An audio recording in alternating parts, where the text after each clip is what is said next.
Okay, let's roll into game 5 on day 2. First game of day 2. So here's a bit of tapas from one evening. We didn't stay up that late. You can see it's still daylight. That's all fine. But what was the army I'm facing in game 5? Well, it's another Timurid army.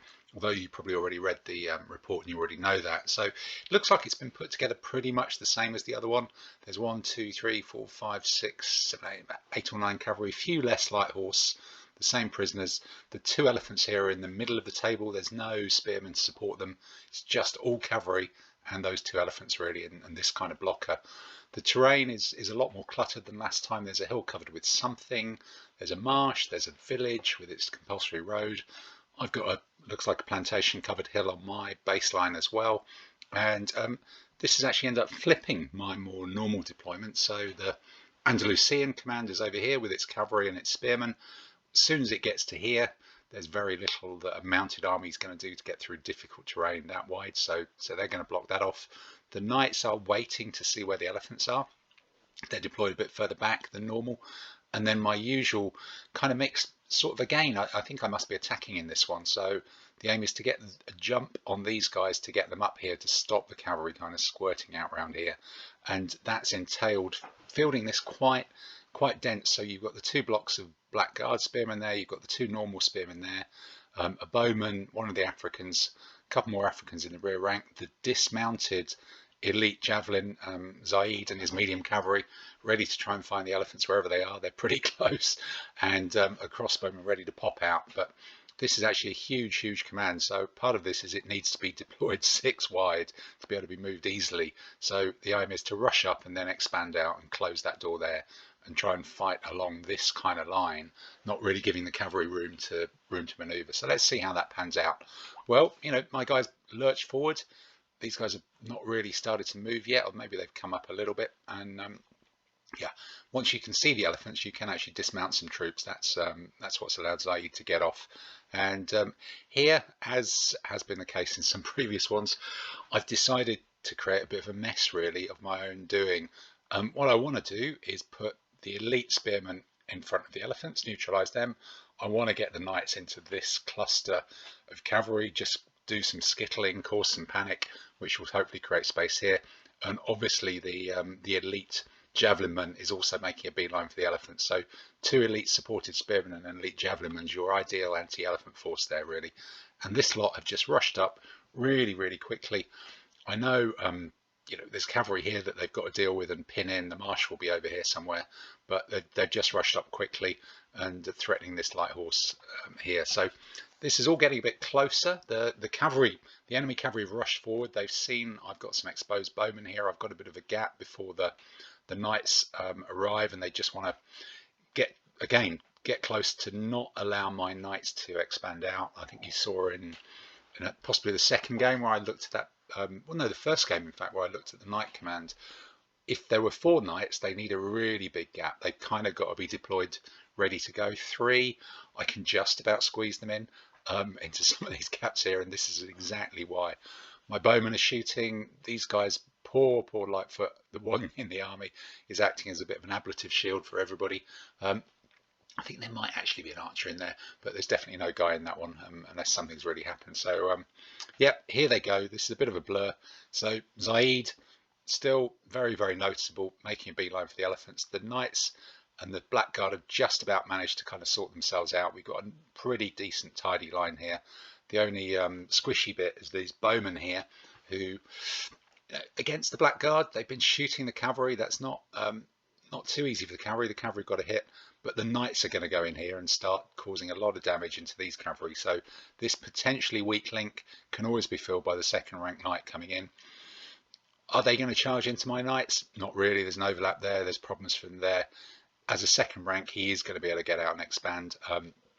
The cavalry can't really do a lot about that, and I'm very happy about the blackguard being ready and this guy making his way. And it looks like I've got kind of the 2nd set of spearmen. These guys have started to expand out. You know, these 3 cavalry are dangerous against the crossbow and the supported thing, but once this line starts to expand out, I've got overlaps that counteracts it. They'll bounce off the spears. It's all kind of interesting at the moment. So what's happened here is this cavalry lot really disappearing.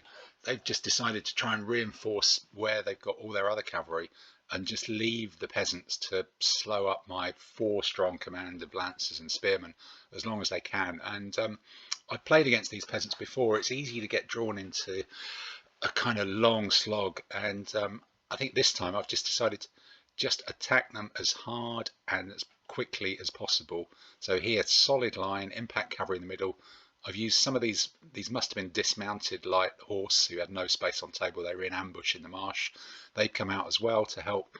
And I'm just thinking, I'm going to have to fight them. They're in the way. Let's get them out of the way as quickly as possible, hit them solidly.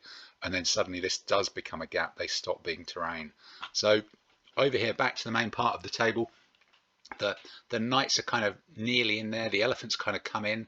I think this cavalryman who was losing out to the bowman has broken off, and the elephant has slid over to the side and attacked the bowman, the weak link. He's managed to avoid the blackguard, and it gets him close to the knights, helps out the cavalry, although his own cavalry don't really want to fight next to him either. But still, the rest of this is still a tricky formation. It's tempting to charge, but you're going to bounce off that with cavalry, and those light horse on the end are going to cause trouble. And these can stand very, very straightforwardly with their rear support as well. So tricky conundrum for the Timurids there. And so what's happened here is these have all fled away. They were getting beaten up by the cavalry, my elephant, the elephant, is actually standing against the bowmen. The bowmen have scared off the cavalry. They're doing some damage to the elephant. And what am I doing here? I'm just throwing cavalry forwards, throwing these into a position where they're threatening them. And the idea is if these cavalry dare to come back, it's going to be difficult for them to get into this position without suddenly becoming a target of these two knights. I've got reserves coming up. These guys have pushed round into this gap that I said existed because the cavalry have tried to line up on my bowmen and spearmen, or my spearmen have lined up on them. And just this weight of numbers and the inability of this very small Timurid army to extend out as far as mine is starting to become evident. And their inability to stand up against the knights has left them with a bit of a big hole in the centre. So here we go. We don't need the elite javelin, the bowmen have done for the elephant. You know, they've got support. They get +1 in the first round. If they can do some shooting on the elephants, that always helps as well. But clearly that's a spot of luck. And now this suddenly looks quite exposed. As you can see here, there's no one in front of those spearmen. It looks like I pretty much wiped out all of these guys almost instantly, the peasants, which has meant this cavalry unit can't carry on coming over here. It's had to turn around, protect the flank of this elephant. He's looking super exposed, and these guys are looking super keen. And now, without any elephants in this sort of zone, these two knights are suddenly even more confident in their ability to push those guys back. So what's happening here over on the very right-hand flank? Again, these cavalry are breaking off, evading, getting out of trouble, getting out of dodge. But it's still starting to be a mess for an army that likes to go backwards and forwards in neat lines. And the more mess, the more individual groups they are, the better. The harder it is for them to sort themselves out, to turn around, get back. They get cluttered when they start to evade. They've just got to stand and fight, and I want them to stand and fight. And so here we go. They're not standing and fighting at all. These knights are still chasing them off.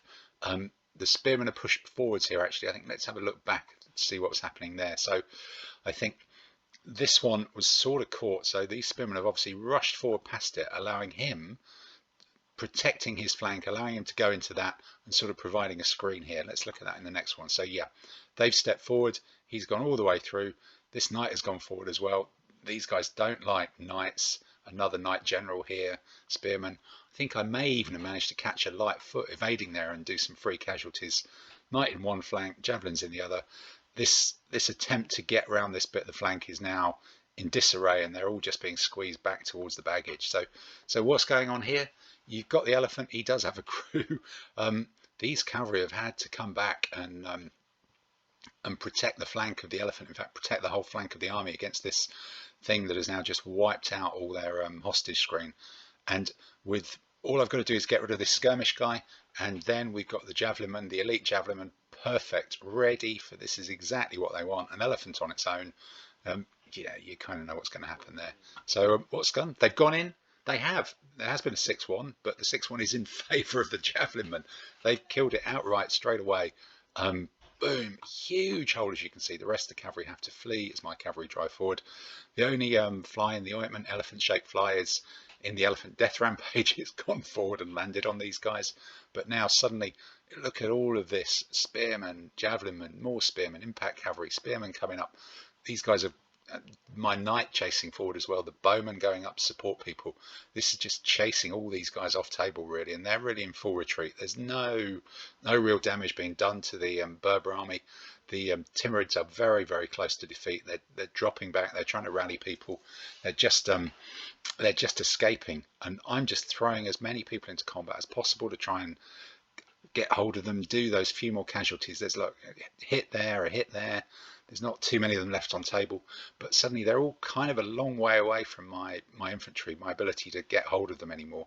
The knights can chase as fast as they can. These guys have to start chasing, but they're just withdrawing and rallying. They've kind of given up any hope of getting the game, and are just trying to hang on until the very last minute. And here we go. What I'm saying is I just still need a couple more points, one or two. I'm quite happy to throw Knight General into a sort of suicidal situation, because even one or two lucky wins will do well. Get these supported swordsmen into a cavalryman. I can generate overlaps. I've got so many spare units. They can't get away. I just need one or two bits of luck to actually really tip them over. But, unfortunately, sadly, that's not to be. The powers, the gods above, decree that is the end of the game. And with this fresco from the roof of the cathedral in Valencia, that is the end of game 5.